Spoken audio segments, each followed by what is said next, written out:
Oh, hi there, it's Miss Burkles. Hey guys, it's Mrs. Klein, and we are here today with our Lesson 12 podcast. The title of this lesson is From the Crusades to New Muslim Empires. And Miss Burkholtz and I just wanted to let you guys know we don't do every lesson, every section in this lesson. This podcast is for sections 1 through 5 only. And as always, we have our guiding question. How did the Crusades affect the lives of Christians, Muslims, and Jews? Along with our vocabulary, anti Semitism, Crusades, Holy Land, Inquisition, segregation, and Sultan. All right, you guys, the Crusades were launched by European Christian nations to reclaim Jerusalem and other holy sites in the Middle East from Muslims. Christians mounted these religious wars beginning in 1096. In the 11th century, Palestine came under the rule of a rising Muslim power, the Seljuk Turks. The advances of the Seljuk Turks into Byzantine territory and their ill treatment of Christians alarmed the Byzantine emperors. In 1095, the Pope called on Christians to go on a religious war to turn back the Seljuks and win control over Jerusalem and the surrounding areas. All right, we're moving on to section 1, you guys. Why did European Christians begin the religious wars or crusades at the end of the 11th century? To answer this question, we need to look at what was happening in Muslim lands at the time. During the 10th century, the Seljuk Turks established a new Muslim dynasty. The Seljuks were named for a Turkish chieftain who was converted to Islam in the mid 10th century. In 1055, his descendants took control of the Abbasid dynasty's capital of Baghdad in what was then Persia, meaning that a Seljuk sultan now ruled the old Abbasid Empire. The Seljuks were eager to expand their territory. Moving westward, they took Syria and Palestine from the Fatimid dynasty. The Seljuk advance alarmed Christians in Europe who feared for the safety and property of Christians living to the east, as well as the control they held over Western lands. The Seljuks' power seemed to threaten the Byzantine Empire itself. Christians also worried about the Holy Land, especially the city of Jerusalem, where the Seljuks sometimes treated Christians and their holy sites with intolerance. Yikes. All right. Jerusalem and the rest of Palestine first came under Muslim rule during the Arab conquests of the 7th century.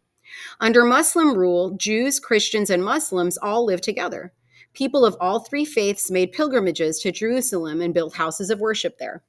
After the Seljuks took control of Palestine, political turmoil made travel unsafe. Christians feared they would no longer be able to visit Jerusalem and other sacred sites in the Holy Land. More and more, Christians began to carry weapons and travel in groups when they made the journey to Jerusalem. Together with concern over the Seljuk threat to Christian lands in Europe, this fear helped pave the way for the Crusades. All right, section 2 is the story of the Crusades. The Crusades began as a response to the threat posed by the Seljuks.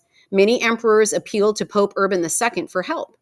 In response, the Pope invited nobles and church leaders to attend a council in Clermont, France, where he called for a crusade to drive out the Muslims and reclaim Jerusalem. Throughout the Crusades, the Christian faith inspired many to put on the red cross worn by crusaders as a symbol of their mission and join the fight. Many viewed crusading as an act of love and devotion to God. Others believed that by joining the Crusades, their sins would be forgotten. Noble families often spent their own money to embark on the Crusades without hope of regaining their losses. All right, the first crusade, you guys, happens in 1096 to 1099. Several European nobles led the first crusade. In 1099, the Crusaders surrounded Jerusalem and scaled the city walls. After a month of fighting, the city surrendered. The Second Crusade happened from 1146 to 1148. When Muslims started to band together, they were able to fight back more effectively. Christians responded by mounting the Second Crusade, and that crusade ended in failure. All right, the third crusade from 1189 to 1192. By the 1180s, the great Sultan Saladin, called Saladin by Europeans, had formed the largest Muslim empire since the Seljuks. He led a renewed fight against the Crusaders in the Holy Land and quickly recovered most of Palestine. In 1187, his armies captured Jerusalem. The loss of Jerusalem shocked Europeans and sparked the Third Crusade. King Richard I of England, known as the Lionheart, was one of the European leaders who led the fight against Saladin. In September of 1192, the two leaders signed a peace treaty. Later crusades continued for centuries. None of the later crusades succeeded in recapturing Jerusalem. Okay, all right. So you guys remember, like, it's just important for us to know Jews, Muslims, and Christians all consider these lands like very important to their faiths. And so there were these series of fights where it was like control would kind of go back and forth between the groups, two groups of people. Okay, all right. Now we're going to talk about another part of a different way to think about the Crusades. There's a part that's called the Reconquista. Crusaders fought against Muslims in Europe and North Africa, as well as in the Middle East. One important series of wars was called the Reconquista, which means reconquest in Spanish. For several decades, Christian kingdoms launched these wars to retake the Iberian Peninsula from the Muslims. You guys, the Iberian Peninsula is where Spain and Portugal are today. Over time, Christian rulers in northern Iberia chipped away at Muslim lands. Muslims gradually gave up more and more territory. Many Jews and Muslims remained in areas ruled by Christians, and in the late 1400s, Queen Isabella and King Ferdinand wanted to unite Spain as a Catholic country. They used the Inquisition, a Roman Catholic court, against Muslims and Jews, as well as those who claimed to have converted to Christianity. Judges called inquisitors sometimes used torture to find out whether supposed converts were practicing their old religion. Thousands of people were burned at the stake. And in 1492, Granada, which is a city in Spain, fell to Ferdinand and Isabella, ending Muslim rule in Spain. Impact on Christians as a group. Crusaders suffered all the terrible effects of war. The Crusades brought many economic changes to Europe. For instance, Crusaders needed a way to pay for supplies, a need that increased the use of money in Europe. Okay, all right. The Crusaders changed society as well. Monarchs grew more powerful as nobles and knights left home to fight in the Middle East.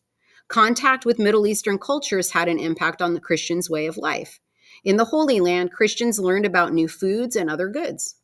After Crusaders returned home with these goods, European merchants earned enormous profits by trading in them. All right, moving on to Muslims and the Crusades. The Crusades brought fewer benefits to Muslims than they did to Christians. The Crusades were a terrible ordeal for many Muslims. Many lost their lives in battles and the conquest of Middle Eastern cities. Muslims did gain exposure to some new weapons and military ideas during the Crusades. Muslim merchants, especially in Syria and Egypt, earned riches from trade with Europe. The Crusades also brought political changes as Muslims united to fight their common foe. All right, moving on to section 5. Jews and the Crusades. Violence and intolerance during the Crusades made targets not only of Christians who did not strictly follow church teachings, but especially of non Christians. In this climate, Jews suffered enormously. During the First Crusade, European Jews suffered a series of violent persecutions. In Europe, anti Semitism or hostility to or discrimination against Jews spread among non Crusaders as well. All right, by the end of the Crusades, the Jews' place in European society had deteriorated. The segregation of Jews spread throughout Europe during the 14th and 15th centuries. And now we have our lesson summary. In this lesson, you learned about the series of medieval wars between European Christians and Middle Eastern Muslims over the Holy Land, known as the Crusades. All right, the Crusades. European Christian nations began the Crusades to repel the Muslims and retake the Holy Land. Between 1096 and 1291, a number of crusades were fought in the Middle East. Crusaders won control of Jerusalem and set up Christian kingdoms in the region, and in 1187, Muslims won back Jerusalem. By 1291, Muslims had recaptured all the Crusader cities. Effects of the Crusades on Christians, Muslims, and Jews. As a result of the Crusades, European monarchs gained power, weakening feudalism. Jews suffered great hardship, with many killed or forced to give up their homes and properties. Crusaders also waged war against Muslims in North Africa and Europe. During the Conquista, how do you say that? Reconquista, you got it. Reconquista, Christians drove Muslims out of much of Europe. All right, you guys. So just as a reminder, we've got some vocabulary terms. We've got anti-Semitism, Crusades, Holy Land, Inquisition, segregation, and Sultan. Make sure you're studying those to get ready for a podcast quiz. Have a good one. You the best.